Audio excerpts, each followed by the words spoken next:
Good morning, and thank you for joining me today. My name is Jennifer Chavez Miller, and I'm a student at Western Governors University. Today, I will be talking about the use of seclusion and restraints in schools. Every year, 50 to 150 deaths occur nationally due to the seclusion restraints, according to the Substance Abuse and Mental Health Services Administration. Research shows that the use of seclusions and restraints in schools is not effective for the behavioral management because it can cause emotional, mental trauma, physical injuries, and even death. Research has not proven these methods as effective or therapeutic in treatment for children and found that they are frequently misused and abused. Numerous organizations and advocacy groups are recommending stricter guidelines and regulations, if not the abolition of the use of seclusions and restraints in our schools. First, I'd like to say that the Government Accountability Office found that there were several instances where restraint and seclusion were used as disciplinary measures, as opposed to safety measures, even when the student's behavior did not appear to be physically aggressive.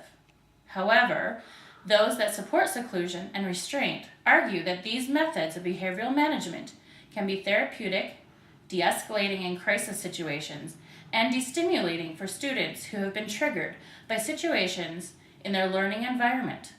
The Substance Abuse and Mental Health Services Administration state that challenges continue to be a culture in which people believe that restraint helps maintain control and that seclusion provides a safe environment for those children. There are, though, however, other ways that exist to achieve these ends. Restraint and seclusions are interventions of control and treatment failure. As you can clearly see from this picture, which was taken from the Autism News article, Schools Defend Isolation Rooms, the seclusion rooms used in schools are bereft of any comfort to the student. It is really important to realize that adults who have been incarcerated and sent to isolation are afforded more in the way of basic human needs than these children who are subjected to the methods of seclusion and restraint.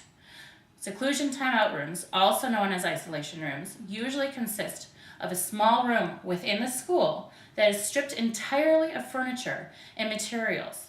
The schools intentionally keep these rooms void of all materials for the safety of the students who are subjected to time in isolation, as well as for the protection from the destruction of furniture and fixtures. The floor is bare due to the fact that some children defecate and urinate on the floor because there are absolutely no bathroom facilities available for use inside of these rooms.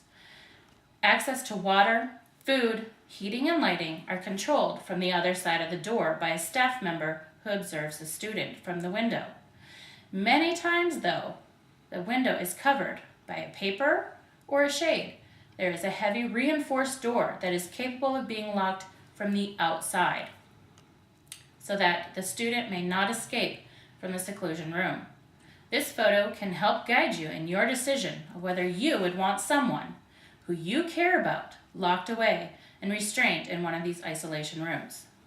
Secondly, numerous organizations and advocacy groups are recommending stricter guidelines and regulations, if not the abolition of the use of seclusion and restraints in our schools on a federal and state level.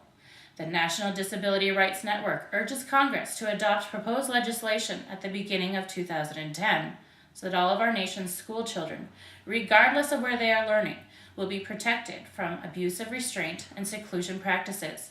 School is not supposed to hurt.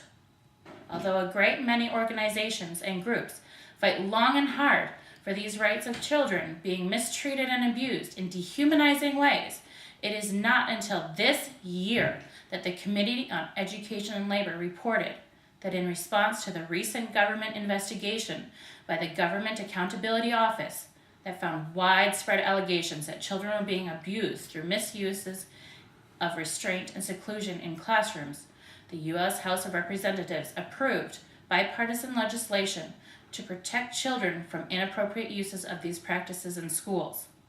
The Keeping All Students Safe Act passed by a vote of 262 to 153. Today, I have presented the ineffective methods of seclusion and restraint that are used in schools. research shows that the use of seclusion and restraints in schools is not effective for behavioral management because it can cause emotional and mental trauma, physical injuries, and even death. And although these methods are thought of by proponents as therapeutic and effective, in actuality, they are consistently misused and abused. Numerous organizations, advocacy groups, and government recommend federal and state laws be put into action to protect the students from extreme trauma induced from seclusion and restraint.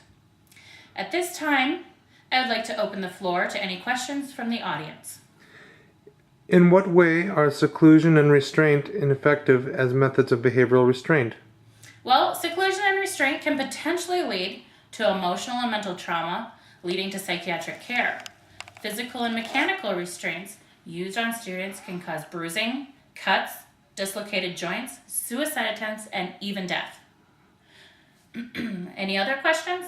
And what legislation has been approved by the House of Representatives? Well, according to the Committee on Education and Labor, the Preventing Harmful Restraint and Seclusion in Schools is the first national effort to address this troubling problem to ensure the safety of everyone involved, both the students and the school staff.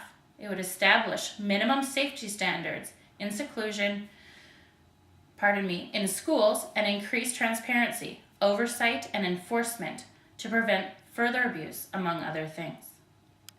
Lastly, I would like to thank everyone for attending this presentation on the use of seclusion and restraints in our schools.